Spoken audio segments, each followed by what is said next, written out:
Ang lalaking sinubukang gawing Christian ng isang tagong tribo na magpapawala sa kanya. Magkakaroon na to ng movie na ang title ay Last Days, pero ano nga bang tunay na nangyari sa taong ito? Siya si John Allen Chau, 26 years old na mahilig mag-travel at mag-ikot-ikot sa buong mundo. Maliban dito, ang isa rin sa hilig niya ay mag-worship kay God at ikalat nga ang mga pinaniniwalaan niya bilang isang Kristiyano. Isang araw, dito nga niya maririnig ang tungkol sa isang isla na merong nakatagong tribo. Ito ang North Sentinel Island kung saan nakatara dito ang mga Sentinelese na namumuhay sa paraang nakaraan pa din. Isa silang tribo na hindi nakikipag-usap or wala silang interes sa makabagong panahon, kaya naman kung paano sila nabubuhay hundreds or thousands of years ago, ganun pa rin yung tribo nila. Like literal kung may nagpupunta doon, tinataboy nila, inaatake, binabato ng sibat and pana, and obviously, ayaw talaga nila ng presence ng ibang taong hindi nga katulad nila. Pero kahit na gano'n na nga, dito na nga naisipan pa rin ni Chau na puntahan sila hindi lang para magbigay ng mga pagkain or something, kundi dahil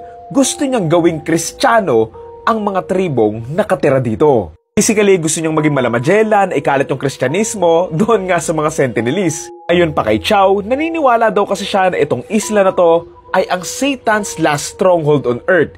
Kaya naman, gustong-gusto nga niyang gawin silang mga Kristiyano para maligtas sila. Kaya naman, dito na nga nagsimulang mag-prepare at mag-training nga itong si Chau kung saan hinanda niya ang lahat ng kailangan niya once na makausap nga niya itong mga Sentinelese. Aware naman si Chau na sobrang delikado nga na itong gusto niyang gawin, pero siguro feeling niya may guardian angel siya or may magpuprotekta sa kanya mula sa itaas, kaya ayun, tinuloy pa nga rin niya yung pagpunta. November 14, 2018, nakarating sa North Sentinel Island itong si Chau. Pagdating ni Chau, agad siyang nakita ng mga Sentinelese na nilusob nga siya agad ng mga ito.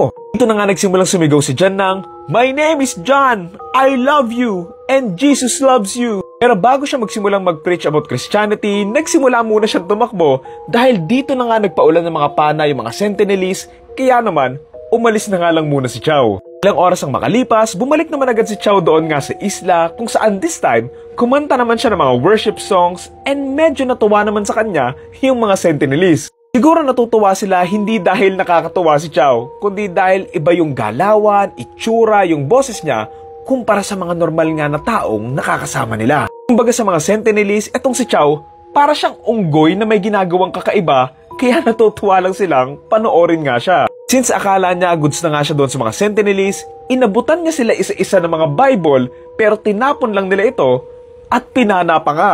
O yun na nga, umalis nga siya ulit, at sa pag-aakalang bati na sila, bumalik nga ulit itong si Chau doon nga sa isla, makalipas nga lang yung ilang araw, and on November 16, 2018, nakarating siya ulit doon sa isla, pero this time, hindi na nga siya makakaalis sa isla na to. Nang balikan si Chau ng mga taong naghatid nga sa kanya doon sa isla, dito na nga sila magugulat nang makita nga nila si Chau na hatak-hatak nung mga Sentinelese. And yes, wala na nga si Chau sa mundong ito habang hatak-hatak siya. Di nga nila alam kung ano nga yung tunay na nangyari at gustuhin man nilang i-recover si Chau, hindi nga nila magawa kasi nga may mga panang nakaabang na nga sa kanila. Balitaan nga ito ng mga kamag-anak ni Chau at sinubukan nga nila makipag-usap doon sa gobyerno, but since sobrang delikado at bawal naman din talaga magpunta doon, hindi na nga nila nakuha si Chau at hindi na nga siya nauwi sa pamilya niya. Fortunately, hanggang ngayon, hindi na nga ulit nakita si Chau kung saan ba siya napunta or kung saan siya inilagay. In 2018, binigyan nga ng award itong si Chau na tinatawag na Darwin Awards na nag-honor nga sa mga taong nategi sa isang paraan para sa isang kastupiduhan. Ilang taon nang makalipas, wala pa nga rin nakakaalam kung saan napunta yung vessel ni Chau, pero isa lang yung sigurado, hindi gumana yung plano niya at isa na nga lang siyang paalala sa mga taong gustong magpunta sa isla na to.